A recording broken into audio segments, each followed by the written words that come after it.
sa maalam niyang katadhanan, naalisin sa sanlibutan ito ang kaluluwa ng namatay, Gervasio, Teobasio, Garcia, ay ilagak natin ngayon ang kanyang katawan sa lupa. Lupa sa lupa, alabok sa alabok.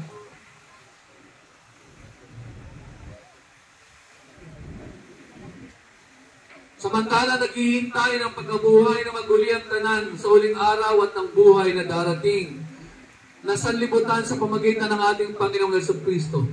At sa ikalawa niyang pagparito na puspos ng maluwalhating kapangyarihan upang hukuman ang sanlibutan, ang lupa at ang dagat ay magbibigay ng mga patay at ang mga katawan nagkalansag-lansag na mga sa kanya ay nangahimlay ay mga bubuo at mga babago na iwawangi sa kanyang kaluwalhatian katawan.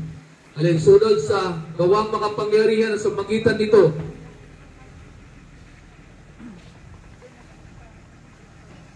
ay masusupil niya sa kanyang sarilang lahat ng bagay. At narinig ko ang isang tinig na mula sa langit na nagsasabi, isulat mo, mapapalad ang mga patay na nangamatay sa Panginoon mula ngayon. Oo, sabi ng Espiritu, upang sila'y mga pagpahinga sa kanilang mga gawa, sapagkat ang kanilang mga gawa ay sumusunod sa kanila. Panginoon, maawa ka sa amin. Kristo, kami ay kahabagan. Panginoon, maawa ka sa amin. Diyos na makapangyarihan sa lahat, na sa piling mo ay nangabubuhay ang lahat ng mga kaluluwang nangatutulog sa Panginoon. Na dahil sa Kanya ay sumasakang kagalakan at kaligayahang silang lahat ng mga tapat pagkatapos na sila ay makalaya sa pasanin ng laman. Matapos na kami sa iyo ay nagpapasalamat dahil sa mga bakas na mabuting halimbawa na sa amin ay iniwan ng mga alipin mong iyon na mangga sa kanilang buhay dito sa lupa sa pananampalataya. Na ngayon nagpapahingalay na sa kanilang mga paggawa. Sinasama namin sa iyo na gawin mo kami ay magkaroon ng gayon din kawakasan ng buhay dito sa lupa. At kaligayahan ng katawan at kaluluwa doon sa kaluwalhatian mong walang hanggan sa pagitan ni Jesucristo, aming Panginoon. Tayo po'y last prayer, tayo po'y manalangin. Aming Ama Diyos na makapangyarihan, Father God, sa umaga po na ito, narito pong mga mahal sa buhay ni Teobasio, Lord God, lahat ng mga kakilala nagmamahal sa Kanya. Nagpapasalamat kami sa Kanyang buhay. Kasama kami na mga kasama niya sa church, Lord God, sa nakita naming magandang halimbawa ng kanyang buhay. Pwede pala naman, Panginoon, mabuhay sa mundo na ito na walang kaaway. Salamat sa kabaitan niya. Salamat sa kanyang sa pagkakataon ipinagkaloob mo sa kanya na sa inahaba-haba ng kanyang buhay, 81 taon, Panginoon, nasumpungan niya na ikaw ay makilala at tanggapin ka niya bilang Panginoon at sariling tagapagligtas. Panginoon, ito ang pinaka-purpose ng buhay kung bakit kami ay nabubuhay sa mundo na ito. Sapagkat ang buhay ay hindi nagtatapos sa kamatayan. At habang kami buhay, katulad po niya, Panginoon, ang dalangin ko, Lord God, lahat na mga naandito, Panginoon, dumating ang pagkakataon na sila man, Panginoon, ay lumapit sa iyo at kilalanin ang aming Panginoong Jesucristo bilang nag-iisang Diyos na makapangyarihan na may karapatan, Panginoon, na magbigay ng kaligtasan at buhay na walang hanggan. Salamat po ng maraming continue to reveal yourself to each and every one of us today.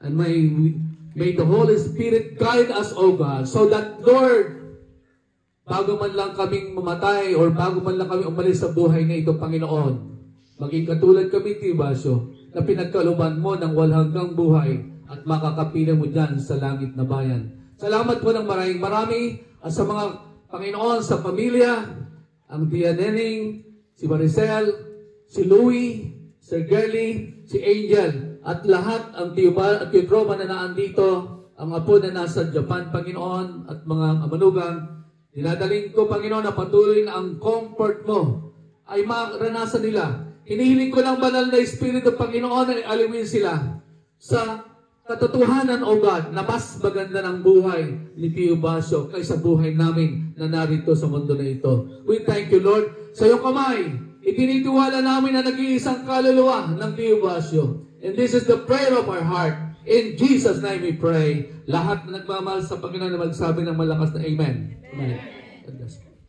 So,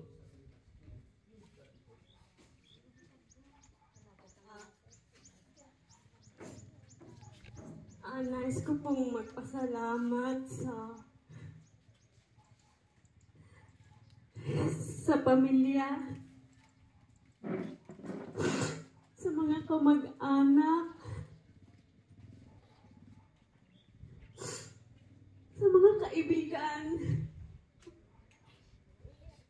sa mga kakilala ng Ama na gumamay po sa amin.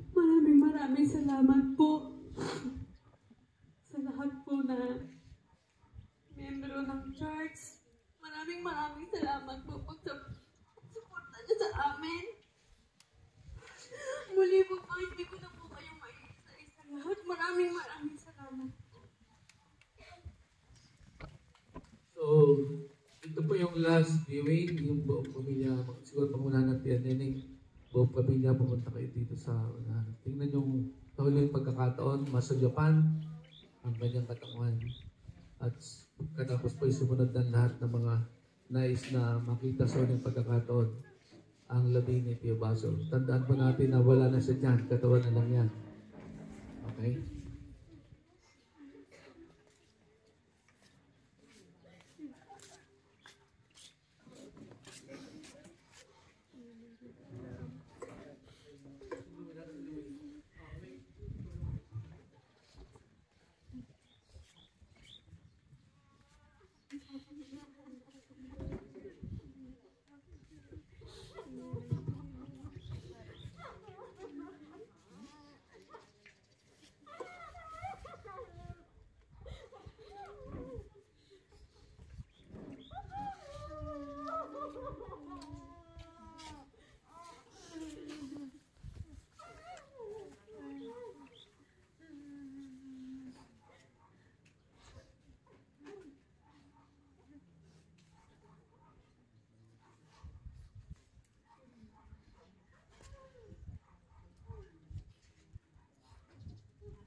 Okay, sino po yung gusto pumilit? Okay, bago isara.